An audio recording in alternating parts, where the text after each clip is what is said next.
अस्सलाम वालेकुम नाज़रीन, मेरा नाम मीर अहमद साहिल है और आज आपके सामने पेश खिदमत हो एक नए टॉपिक सोशल डिस्टर्बेंस के साथ।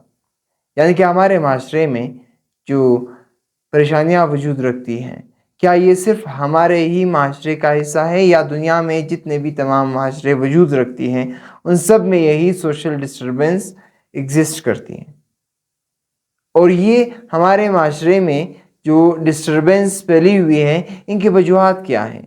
क्या ये परेशानियाँ नेचुरली हमारे माशरे में वजूद रखती है या ये मैन मेड है? हमने ख़ुद अपने आप पर ये परेशानियाँ मुसल्लत की हुई हैं। माहौल में जब कोई ऐसा कदम उठाता है जो हमारे माशरे से हट कर हो और फिर वो कहीं पर जाकर फंस जाता है उसमें, तो हम उसको क्यों डिस्करेज करते हैं? हमारी जो डेवलपमेंट नहीं हो रही, उनकी वजह क्या है?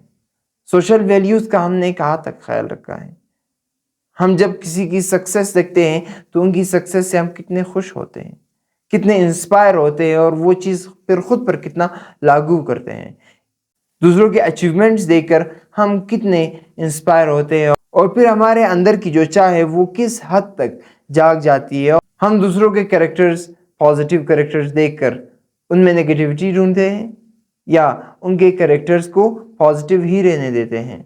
माशरे में रहते हुए हमें नफ़रतें कहाँ से आती हैं, कहाँ से वजूद लेती हैं? इन सब चीज़ों के बारे में आज के हमारे इस वीडियो में बात होगी, लेकिन उस पर जानने से पहले अगर आप चैनल पर नए हैं, चैनल को सब्सक्राइब नहीं किया है तो प्लीज़ चैनल को सब्सक्राइब कीजिएगा, वीडियो को लाइक एंड शेयर कीजिएगा और अगर आपको वीडियो पसंद आए तो अपने बेहतरीन और कीमती आरा से हमें लाजमी तौर पर आगाह कीजिएगा। तो चलते अपने आज के मौजू सोशल डिस्टर्बेंस की जानिब।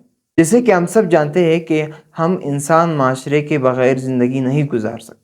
हम सर्वाइव करते हैं एक माशरे में, क्योंकि माशरे में रहते हुए हम एक दूसरे के मददगार साबित होते हैं। हम माशरे में एक नस्ल को फ़रोग़ देते हैं। हम माशरे में रहते हुए मुख्तलिफ़ एक्टिविटीज़ सर अंजाम देते हैं और एक दूसरे के लिए मददगार साबित होते हैं। और अगर माशरे में हम ना रहें, हम पहाड़ों पर जाकर इंडिविजुअली ज़िंदगी बसर करना शुरू कर दें, तो ये हमारे मुश्किलात में काफ़ी हद तक इजाफ़ा कर सकता है। बल्कि मैं तो यूँ कहूँगा कि ये हमारे लिए नामुमकिन होगा। इसी की बुनियाद पर फ़िलासफ़र अरिस्टोटल ने कहा है कि ह्यूमन्स आर सोशल एनिमल्स, यानी कि इंसान एक समाजी हैवान है। वो माशरे से बाहर ज़िंदगी नहीं गुजार सकता, वो सर्वाइव नहीं कर सकता। तो इस माशरे में रहते हुए हमारी कौन सी मुश्किलात हैं, वो कौन सी चीज़ें हैं जो हम एक दूसरे के साथ माशरे में शेयर करते हैं? लैंग्वेज, यस, हम लैंग्वेज शेयर करते हैं। कल्चर, जी हाँ, we share the culture and language को यूज़ करके हम माशरे को फ़रोग़ देते हैं और फिर नई नस्ल की और नए माशरे की तश्कील भी कर देते हैं। लेकिन इसी माशरे में रहते हुए इंसान मुख्तलिफ़ मुश्किलात के शिकार है।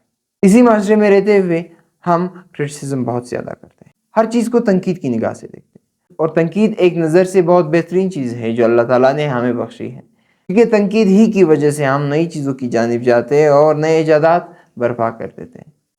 तनकीद की बुनियाद पर हम अपनी गलतियों का अज़ाला करते हैं, अपनी गलतियों को समझते हैं और फिर जाकर हम चीज़ को बेहतर से बेहतर बनाने की कोशिश कर सकते हैं और हम चीज़ को बेहतर बनाते भी हैं। लेकिन यही तनकीद है, अगर किसी माशरे में बहुत ही ज़्यादा हो जाए और वो नेगेटिव क्रिटिसिज्म हो, तो फिर वो तनकीद माशरे में बिगाड़ पैदा कर देता है। हमारे उर्दू के दानिश्वर और बेहतरीन मुसन्निफ़ अशफ़ाक़ अहमद साहब ने अपने प्रोग्राम ज़ाविया में कहा कि पहले पहल में मुझे ख़त व किताबत का शौक़ हुआ तो एक सोसाइटी को ज्वाइन किया और वहाँ पर मैं बहुत ज़्यादा वक्त गुजार देता था और जब मैं घर आता था तो देर हो जाती थी। इसी असना में मेरी वालदा मेरा इंतज़ार करती थी और मैं जब आता था तो मेरे लिए गर्म रोटी पका कर दे देती थी। लेकिन मैं इस अमल से बहुत तंग था, क्योंकि मैं नहीं चाहता था कि मेरी वालदा को इतनी तकलीफ़ हो। तो मैंने उनसे कहा कि आप मेरे लिए ये सब कुछ ना किया करें, कि जो भी घर में पकता है वो मेरे लिए रख दिया करें। इसी असना में वालदा ने पूछा कि आप इतनी देर से घर क्यों आते हैं? तो मैंने जवाब दिया कि मैं एक लिखारी बनने वाला हूँ। मैं माशरे के बारे में लिखूँगा, माशरे के लोगों के बारे में लिखूँगा, उनके बारे में सच लिखूँगा। वहीं पर अशफ़ाक़ अहमद साहब के वालदा ने वो बेहतरीन और तारीख़ी अल्फाज अदा किए कि बेटा, अगर सच बोलनी है तो हमेशा अपने बारे में बोला करें।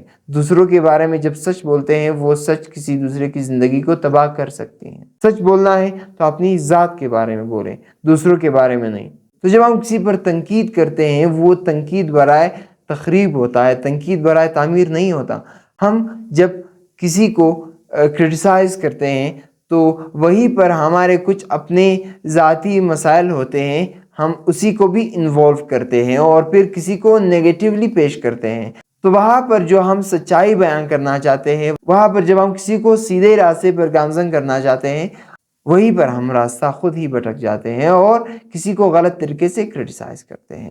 وہی کرٹیسزم پھر معاشرے میں مشکلات پیدا کرنے کی سبب بنتی ہے۔ دوسری چیز جو ہمارے معاشرے میں بہت ہی زیادہ عام اور مشہور ہے، ڈسکریجنگ ادرس، یعنی کہ جب ہمارے معاشرے میں کوئی نایاب کام کرتا ہو، کوئی الگ طریقے سے کام کرنے کی کوشش کرتا ہو، ہم بجائے اس کے کہ کسی کے کام کی حوصلہ افزائی کریں، ہم پہلے ہی سے کہتے ہیں کہ یہ کام تو ممکن نہیں ہے، یہ تو بہت مشکل ہے، آپ کر ہی نہیں سکتے، یہ آپ کی بس کی بات نہیں ہے، یہی کام ہے جو معاشرے میں بہت سے لوگ کر رہے ہیں، تو آپ کہاں سے کامیاب ہوں گے؟ اس فیلڈ میں پہلے سے ہی بڑے بڑے لوگ موجود ہیں، تو آپ کی کیا ویلیو ہوگی یہاں پر؟ آپ اس کام کو چھوڑ دیجئے۔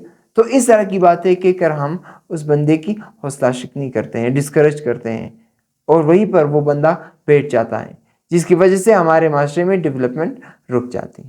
تیسری چیز جو بہت ہی خطرناک ہے اور ہمارے معاشرے میں عام ہے، وہ جیلسی کا فیکٹر ہے۔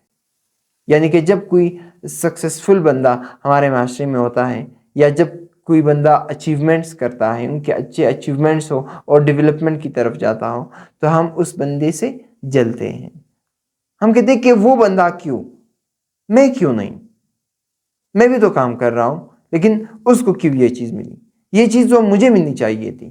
یہاں پر ہم ذاتی کو لے آتے ہیں کہ ہم ذات میں یا اپنے گروپ میں اس سے اچھے ہیں، ہم اس سے شکل صورت میں اچھے ہیں، ہم بڑے خاندان سے تعلق رکھتے ہیں، تو یہ چیز ان کو کیوں ملی ہے؟ یہ تو میرا حق تھا اور مجھے ملنی چاہیے تھی۔ تو اس طرح کی چیزیں آج کل کے ہمارے معاشرے میں بہت عام ہیں، اور پھر یہ دوسروں کو اذیت دینے کی بجائے بندہ خود کو بہت زیادہ اذیت میں مبتلا کرتا ہے، اور پھر مختلف نفسیاتی بیماریوں کا شکار ہو جاتا ہے، اور اسی جیلسی سے ہمارے معاشرے میں مشکلات کریٹ ہوتی ہیں، کیونکہ اس کی وجہ سے ہمارے معاشرے میں ایک ریس شروع ہو جاتا ہے، اور پھر یہی ریس جب کہیں پر جا کر ناکامی پر ختم ہوتا ہے، تو ہم دوسروں کو اپنی ہی ناکامی کا ذمہ دار ٹھہراتے ہیں، اور یہی چیز ہمارے معاشرے میں ایک ڈسٹربنس کریٹ کرتی ہے۔ یہی جیلسی ہی ہے جو ہمیں پھر بعد میں کریکٹر اسیسینیشن تک لے جاتی ہے۔ یعنی کہ جب ہم کسی سکسیسفل بندے کو، کسی اچیومنٹ والے بندے کو، کسی ڈیولپڈ انسان کو کراس نہیں کر سکتے، تو ہم پہلے ان سے جلتے ہیں، اور اس کے بعد آخر کار ہم جاتے ہیں ان کی کریکٹر اسیسینیشن کرتے ہیں، ان کی شخصیت اور ان کے کردار کا استحصال کرتے ہیں۔ ہم یہ نہیں سوچتے کہ یہ استحصال کرتے ہوئے ہم ان کی زندگی پر کتنے منفی اثرات چھوڑنے والے ہیں، اور یہی چیز، یہی کریکٹر اسیسینیشن ہمارے لیے کتنے نقصان دہ ثابت ہو سکتا ہے۔ یہی کریکٹر اسیسینیشن ہمارے معاشرے میں اگر پھیل گیا تو ہمارے معاشرے کے لیے کتنا نقصان دہ ہے، یہ ہم نہیں سوچتے، اور بلا سوچے بلا سمجھے ہم اسی راہ پر گامزن ہوتے ہیں، اور یہیں پر جا کر ہم دوسرے کی زندگی کو اجیرم بنا دیتے ہیں، اور اس سے ہمیں کوئی فائدہ بھی پہنچنے والا نہیں ہوتا۔ صرف اور صرف اپنے بغض و عناد کی بنیاد پر ہم یہ سب کرتے ہیں، اور اس سے پھر ایک اور دروازہ کھلتا ہے جو نفرت کا دروازہ ہے، اور پھر ایک ہی معاشرے میں رہنے والے لوگ، ایک دوسرے سے وابستگی رکھنے والے لوگ ایک دوسرے کے دشمن بن جاتے ہیں۔ ان کے دلوں میں ایک دوسرے کے لیے نفرتیں بڑھتی ہیں، اور پھر یہی نفرتیں نسلوں میں منتقل ہوتی ہیں، اور اس طرح سے معاشرہ بگاڑ کا شکار ہوتا ہے۔ تو ناظرین، یہ مختلف چیزیں ہیں جو ہمارے معاشرے میں بہت پیک پر ہیں، اور یہ چیزیں انسان کے معاشرے اور انسانیت کے لیے خطرناک ہے، لیکن ہم اس کے بارے میں نہیں سوچتے۔ اگر ہمارے معاشرے کے ان افعال کو دین کے زاویے سے دیکھیں تو ہم دینداری کے خلاف ہیں، ہم اپنے مذہب اور اپنے دین کی خلاف ورزی کر رہے ہیں۔ اگر ان چیزوں کو انسانی اقدار کی کسوٹی پر پرکھیں تو وہاں پر ہم انسانی اقدار کی خلاف ورزی کر رہے ہیں۔ اگر ان چیزوں کو ہم سماجی روایات کے نظر سے دیکھیں تو وہاں پر ہم سماجی روایات کی خلاف ورزی کر رہے ہیں، اور اگر ہم ان چیزوں کو انسانیت کے لینزز پہن کر دیکھیں تو پھر ہم انسانیت کے خلاف کام کر رہے ہیں۔ جی ناظرین، تو ہمارے معاشرے میں موجود یہ بگاڑ، یہ مشکلات ہم ختم کر سکتے ہیں، لیکن اس کے لیے سنجیدہ کوشش کی ضرورت ہے، اور سنجیدہ کوشش ہم اس طرح کر سکتے ہیں کہ ہمیں انسانیت کے بارے میں، سماجی حقدار کے بارے میں، سماجی وابستگی کے بارے میں، اور اپنے دین کے بارے میں سوچنا چاہیے، اور ان کی نظر سے چیزوں کو دیکھنا چاہیے، اور ہمیشہ پازیٹیو رہنا چاہیے، اور جو سکسیس ہم چاہتے ہیں، جو ڈیولپمنٹ ہم چاہتے ہیں، اس کے لیے خود کوشش کرنی چاہیے، اور اس طریقے سے ہم معاشرے میں بہتری پیدا کر سکتے ہیں۔ جی تو یہاں پر ہم آپ سے نیکسٹ ویڈیو تک کے لیے چاہتے ہیں اجازت اس دعا کے ساتھ کہ اللہ تعالیٰ آپ کا، میرا اور ہم سب کا حافظ و ناصر ہو. اللہ حافظ and thank you so much for watching.